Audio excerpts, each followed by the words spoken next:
This session really hit home for me because the more I've studied, the more aware I've become of how important the freedom God gives us really is.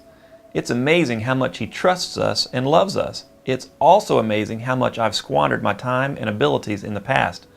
You know, the older I get, the smarter my mother is becoming. One of the quotes she would routinely say was, "It's more blessed to give than to receive."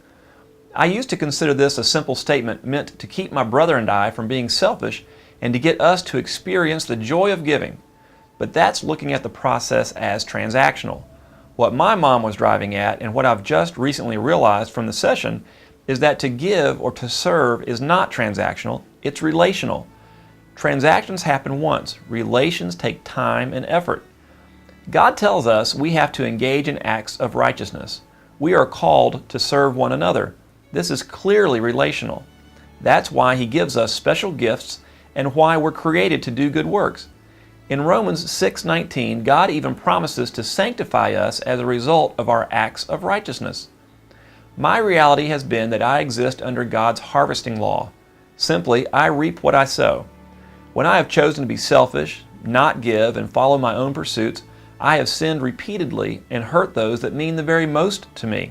When I choose to follow God and serve Him in thought, word, and deed, I have been blessed abundantly.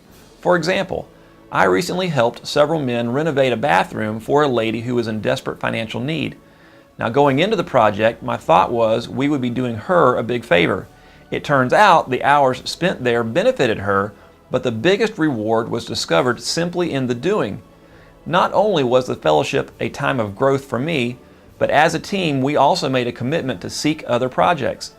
I have made a decision to serve God in my moments of freedom, to build relationships instead of destroy them, and to protect myself from drying up spiritually by bearing God's fruit.